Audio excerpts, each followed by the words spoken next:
All right, so let's just jump right into it. Initiative and referendums, they are two key powerful features of the Arizona Constitution.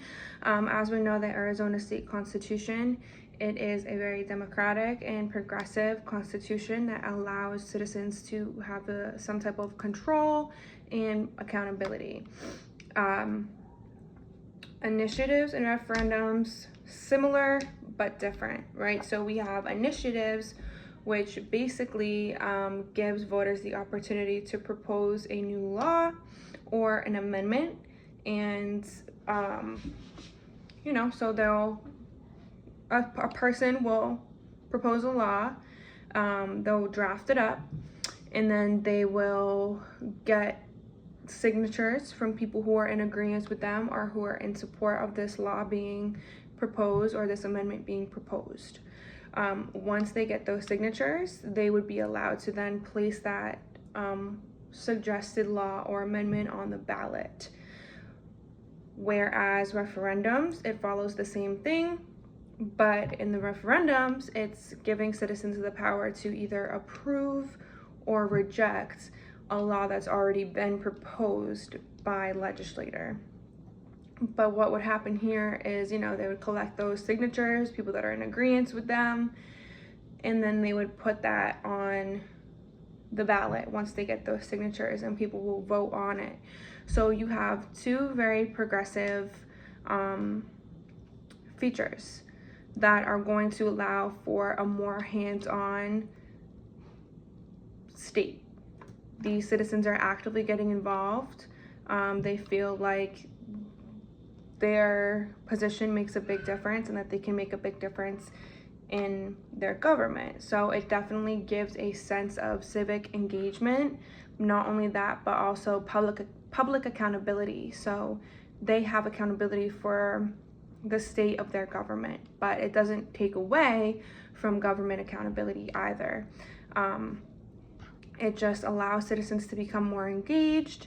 It also builds a sense of community because it's a sense of independence and accountability for the citizens, a sense of control per se over the nature of the Constitution. So yeah, you have the initiatives, which gives citizens the power to help create laws, and then you have referendums, which give citizens the power to to be able to partake in the reviewing of a law.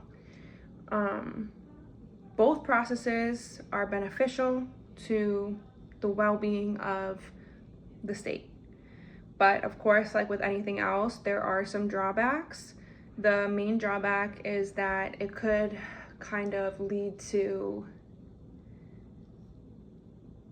a power dynamic amongst the citizens themselves. So like groups of wealthy, powerful people, it's going to be easier for them to get involved in this type of process directly and gain support from others, whereas minority groups or people that feel like they have less of a voice, it's going to be harder for them to make that difference. So kind of like the influence of wealthy, powerful interest groups, that's kind of like the drawback there, because that's not the point of giving citizens this power. It's supposed to kind of bring everybody together and not draw further separation.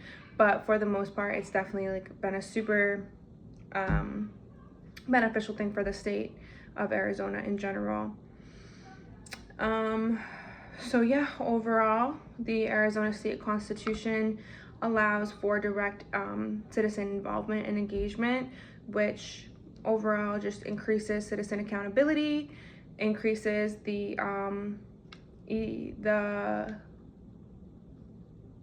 it decreases government control or limits government control, but it doesn't remove it, and it puts control back into the citizens' hands. It makes citizens want to be more involved per se. Yeah, so that's it.